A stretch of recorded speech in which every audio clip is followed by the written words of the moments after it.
தைரியத்துல போய் கேரளாவில் பண்ணிட்டு வந்தேன். ஆனா நைட்டு அப்ப 12 மணிக்கு கூப்பிட்டு உங்க தோட்டத்து பக்கத்துல தான் நிக்கிறேன். குழந்தைய எடுத்துட்டு 15 பேர் நிக்கிறா. நான் பேட்டரி அடிச்செல்லாம் பார்த்தோம். எந்த சுடிதார் மஞ்சள் கல்யாணம் கல்யாணத்துக்கு 2 டேஸ்க்கு முன்னாடி. அப்ப நாங்க பூரா தோட்டம் அந்த பள்ளம் நம்ம அக்ரி ஏரியா, தோட்டம் ஏரியா, அக்ரி ஏரியா. நிஜமா யாராவது வந்து அந்த மாதிரி நிக்கிறாங்களா என்ன, நானும் அப்போ நைட்டு பேட்டரியில போட்டு அந்த பள்ளமெல்லாம் தொலாவி பார்த்தேன். அந்த மாதிரி கரும்பு அதுக்கு மின்வேலி போட்டுக்கிறா. உள்ள போது முடியாது, பழத்தில் நிக்கிறா. பூரா குழந்தை எடுத்துட்டு வந்து பழத்தில் நிக்கிறா. நாங்க ஒரு 5 பேர் நிக்கிறா. நீ தைரியமா நாம வீட்டுட்டு வெளியே அப்படிங்கறது. சரி, நான் நிஜமா ஏதோ வந்திருக்காங்களே என்னமோ அப்படின்னு நானும் நம்பிட்டு அந்நேரத்துக்கு நைட் 12 மணிக்கு எந்திரிச்சு வர்றது, வந்து சுத்தி பாக்குறது. ஆனா ஒருத்தர் இருக்கிறது இதே மாதிரி ஒரு நாளே ஃபுல்லா தொலைவணும். திடீர்னு பார்த்தா சின்னியம்பாளையம் போயிட்டான். லாஸ்ட் வந்து சின்னியம்பாளையம் ஒரு தேடியாச்சு. அங்கேயும் போய் இருக்கிற ஏரியா அந்த ஏரியா தான். இப்படி சுத்திட்டு இருக்க கேட்க வேண்டியது. நான் தான் சொல்றேன், நேரடியே வா, நேரடியே வா. தற்கொலை பண்ணிடுவாரு. எனக்கு வேணும் எனக்கு நீங்க வாங்க, நாங்க வச்சுக்கிற பையன் வேண்டாம்னாலும் கூட நான் வச்சுக்கிறேன் வாங்க அப்படின்னு கூப்பிட்டு பார்த்து. அதான் நான் சொல்றேன், நான் உன்னை ஏமாத்திட்டேன்ல, நான் உன்னை லவ் பண்ணி ஏமாத்திட்டேன்ல, நீ வா.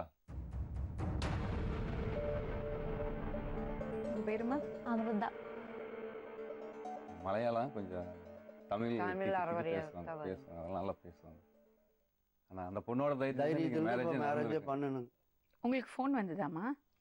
எனக்கு கல்யாணத்துக்கு தலைநாளைக்கு 2 நாளைக்கு முன்னாடி வந்தது. இந்த மாதிரி தண்டராஜுக்கு ஒரு குழந்தை இருக்கு, 5 பொண்டாட்டி இருக்கு, போலீஸ் ஸ்டேஷன் இவன் தண்டராஜ் ஒரு கொலை பண்ணிட்டு இருக்கு. அது பின்ன போலீஸ் ஸ்டேஷன்ல ஒரு கொல்லம் கடந்தது அப்படியெல்லாம் சொல்லி ஃபோன் கால் வந்தது. அப்போ நான் அதுவும் முதல் தடவை கல்யாணத்தை 2 நாளைக்கு முன்னாடி தான். அப்போ எனக்கு ரொம்ப டென்ஷனாக இருந்தது. പിന്നെ തലേനാളിക്ക് വന്നപ്പോ എനിക്ക് ഒരു സംശയമായത്, ഇത് ഡൗട്ടായിരുന്നത് ഇത് ബ്ലാക്ക് മെയിൽ താനേ എന്നൊരു സന്ദേഹം. ആനാലും இந்த சவுண்ட் மாற்றி இப்படி வச்சு வாய்ஸ் மாற்றி பேசிட்டே இருக்கும்போ லேடிஸ் ஆனோ ஜென்ஸ் ஆனோ? ஜென்ஸ். பின்ன லேடிஸ் சுதான்னு சொல்லிவிட்டு ஒரு பொம்பளை எல்லாத்துக்கிட்டையும் பேசுறது. ஆனா 2-3 லேடிஸ் மாத்தி மாத்தி ஒரே பேர் தான் யூஸ் பண்றது. ஆனா வாய்ஸ் வேற வேற. ஊரு அதே மாதிரி மாத்தி பொள்ளாச்சி. உங்கள்ட்ட என்ன சொன்னாங்க தலைநாளைக்கு? இந்த கல்யாணத்துக்கு சம்மதிக்காத, உங்க வாழ்க்கை கெட்டு போயிடும், 5 பொண்டாட்டி இருக்கு, தண்ணி அடிச்சு போட்டு ஒரு ஆள டாக்ஸியில படுத்துட்டு இருக்கு ஒரு பொம்பளை கூட, அப்படியெல்லாம் சொல்லி. அப்ப எனக்கு முதல் தடவை கல்யாணத்தோட தலைநாளைக்கு ரொம்ப டென்ஷனா இருந்தது. பின்ன இதுவும் வந்துட்டே இருக்குது. கல்யாணத்தை அன்னைக்கு காலையில வந்துட்டு இருக்குது. கல்யாணம் முடிஞ்ச அப்புறம் கல்யாணத்துக்கு 2 நாள் முன்னாடியே தொடங்குச்சு. அப்ப நானும் எனக்கு தெரியுது வாய்ஸ் திடீர்னு எனக்கு புரிஞ்சு போச்சு. இது கர்ச்சீஸ் வச்சு பேசினப்போ இது பிளாக்மெயில் தான் எனக்கு புரிஞ்சு போச்சு. பின்ன ஆனாலும் பரவாயில்ல, என்ன வேணாலும் கஷ்டப்படுறதுக்கு தயாராகி ஓகே சொல்லிச்சு கல்யாணத்துக்கு. அக்கா அம்மா அப்பா சொல்லிச்சு வேண்டாம், அந்த ஆளுக்கு 5 பொண்டாட்டி இருக்கு, குழந்தை இருக்கு, ஒரு மாசம் குழந்தை இருக்கு, பின்னாடி சொல்லிச்சு கை குழந்தை, பின்னாடி சொல்லிச்சு 6 மாசம் குழந்தை இருக்கு. அப்படியெல்லாம் மாத்தி மாத்தி பேசிட்டு இருக்கேன். எது நான் நம்பிக்கும்? எனக்கு ஒண்ணுமே நம்பல. நான் என்னோட தைரியத்துக்கு கல்யாணம் நான் தான் சொன்னேன் ஓகே. அக்கா அண்ணன் சொல்லிச்சு வேண்டாம், அந்த கல்யாணம் நடக்க வேண்டாம், இந்த போன் கால் வந்துட்டே இருக்குது, என்னோட வாழ்க்கை கெட்டு போயிடும் அம்மா, நீ இதுக்கு சம்மதிக்காத, அந்த ஆளு திடீடன் அப்படியெல்லாம் சொல்லி போட்டு ரெக்கார்டிங் பண்ணி வச்சிருக்கு.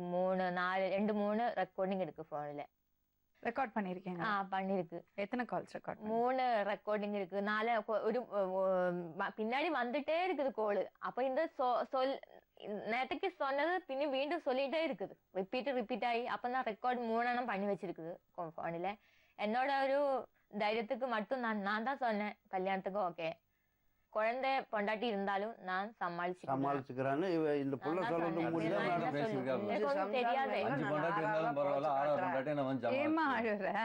ஏன் அழுகுற?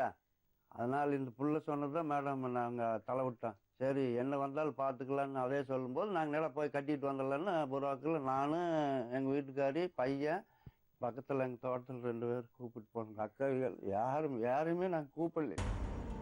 என்ன நான் இவனுக்கு நல்ல முறை பண்ணணுன்ட்டு இருந்துங்க. எனக்கு பூமி இருக்குது, 2 டெம்போ ஓட்டிகிட்டு இருக்கிறேன், சொந்த பந்த ஃபுல்லாக இருக்குங்க எனக்கு.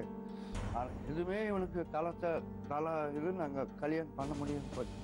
எனக்கு ஒண்ணுமே சொல்ல முடியாது. எல்லார்கிட்டையும் கத்தெல்லாம் அடிச்சு கொடுத்து போட்டு தலை நாளைக்கு கல்யாணம் வேண்டாம் சொன்னா ஆளுங்க என்ன நினைக்க சொல்லிவிட்டு நான் தான் சொன்னேன். என்ன ஆனாலும் நான் സമ്മതിച്ചിട്ടില്ല. നിങ്ങൾ അവരെ വിളിച്ച് സംസാരിച്ചോ? ഇങ്ങനെ കോള് വരുന്നുണ്ട് വിളിച്ചു പറഞ്ഞു. അപ്പൊ എന്ത് പറഞ്ഞു? അല്ല, ഞാൻ അങ്ങനെ ചെയ്തിട്ടില്ല, ഇങ്ങനെ എന്റെ കയ്യിൽ തെറ്റൊന്നും ഇല്ല എന്നാണ്. നിശ്ചയം കഴിഞ്ഞിട്ട് സംസാരിക്കാറുണ്ടോ? നിശ്ചയം ഒരാഴ്ചന്റെ ഉള്ളിൽ, കഴിഞ്ഞ ഞായറാഴ്ച നിശ്ചയം കഴിഞ്ഞു, കഴിഞ്ഞ വെള്ളിയാഴ്ച കല്യാണം കഴിഞ്ഞു. അങ്ങനെ ഒരാഴ്ചന്റെ ഉള്ളിൽ കല്യാണം നിശ്ചയമൊക്കെ പെട്ടെന്നായിരുന്നു കഴിഞ്ഞത്. ഞാൻ വിളിച്ച് ചോദിച്ചു ഇങ്ങനെ. അപ്പൊ പറഞ്ഞു ഞാൻ അങ്ങനെയുള്ള ഒരു സുധാന്ന് പറഞ്ഞ ഭാര്യനെ അറിയില്ല, குட்டீனே அறியல, எனக்கு അങ്ങനെ குட்டி இல்ல, பாரி இல்லன்னா പറയുന്നത്. அவங்க என்ன சொல்றாங்கன்னா நிச்சயம் முடிஞ்சு ஒரு வாரத்துல கல்யாணம். அண்ட் இவர்கிட்ட கேட்டாங்களாம் இப்படி ஒரு கால் வந்தது என்னன்னா, இல்ல அப்படியெல்லாம் இல்லைன்னு அவர் சொல்லியிருக்காரு. இந்த மாதிரி இவங்க கூப்பிட்டுட்டு இருந்திருக்காங்க, நிறைய கல்யாணம் அப்படி முடக்கி இருக்காங்க சொன்னாங்களா? இல்ல, இவங்க சொல்லல. இவங்க இதெல்லாம் நான் சொல்லலைங்க. இதுக்கு முன்னாடி இவங்க சொல்லல. நீங்க சொன்னதுக்கு அப்புறம் நான் தான் கேட்டது இந்த மாதிரி கோல் வந்துட்டு இருக்குதுன்னு. அப்பவும் பேசல, எல்லாம் முடிஞ்சு போட்டு இப்பதான் கல்யாணம் எல்லாம் முடிஞ்சு போட்டு தான் தெரியுது. இல்ல, நான் வந்து கம்ப்ளைண்ட் கொடுத்து வச்சிருக்கேன். ஏன்னா 2-3 டைம் வந்து இந்த மாதிரி நான் வந்து கம்ப்ளைண்ட் கொடுத்து வச்சிருக்கேன். உனக்கு டவுட்டா இருந்தா நீங்க வந்து இங்க லோக்கல்ல ஸ்டேஷன்லயோ இல்லை எந்த ஸ்டேஷன்ல விசாரிக்கணுமா, இல்லை தோட்டத்துல பக்கத்துல யாருக்கிட்ட விசாரிச்சு எனக்கு கல்யாணம் நடந்திருக்கா இல்லையான்னு தெரிஞ்சுட்டு நீங்க கல்யாணம் பண்ணணும் அப்படின்னு நினைக்கிறீங்களா, நீங்க யார்கிட்ட வந்து வேணா கேட்டுக்கலாம். அந்த ரெக்கார்ட்ல எங்கிட்ட நான் வச்சிருக்கேன். ஸ்டேஷன் எல்லாம் கூட கேளுங்க, லோக்கல் ஸ்டேஷன்ல கேளுங்க, தோட்டத்துல பக்கத்துல எல்லாம் கேளுங்க. விசாரிச்சுட்டு உங்களுக்கு A to Z திருப்தினா பண்ணுங்க, இல்லைன்னா வேண்டாம் தான் சொன்னேன். அவங்க அக்கா கிட்டே, அவங்க அண்ணா கிட்டே, அவங்க அண்ணா எல்லாம் சரி விசாரிச்சுட்டு சரி ஆசைப்படுறாங்க. அக்காவும் அண்ணன் வந்தாங்க, தோட்டத்துக்கு வந்து பார்த்துட்டு தான் போனாங்க. எல்லாமே ஓகே, ஒன்னும் பிரச்சனை இல்லை அப்படின்னு போனாங்க. அக்கா அண்ணா என்ன பண்றாங்க? அக்கா வேலைக்கு போயிட்ட துணிக்கடையில, அண்ணா டெய்லர் ஷர்ட் பேண்ட்ல அடிக்கப்பட்ட வேலை. அம்மா அப்பா? அப்பா கோவில பூசா பண்ணிட்டு இருக்கோம். அம்மா சும்மா இருக்குது வீட்டுல. இதனால கல்யாணத்துக்கு தலைநாட்டுக்கு டிஸ்டர்பா ரொம்ப தொந்தரவாகி போச்சு. யாரையும் கூப்பிட முடியல, கத்தும் கல்யாணத்துக்கு கத்தெல்லாம் கொடுத்து போட்டு அழுதுட்டே இருந்தேன். நான் தலைநாளைக்கு போலீஸ் ஸ்டேஷன்ல நான் இந்த மாதிரி இவரை பேர்ல கம்ப்ளைண்ட் நான் கொடுத்தது. இவரை இந்த ஆளையும் என்னையும் கூடி பிளாக்மெயில் பண்ணிட்டே இருக்குதுன்னு எங்க ஊரு கேரளாவில நான் கம்ப்ளைண்ட் கொடுத்தது ஸ்டேஷன்ல. கல்யாணம் பண்ணிக்கோ அப்புறமேல பார்க்கலாம்னு சொல்லிச்சு கேரளா போலீஸ்.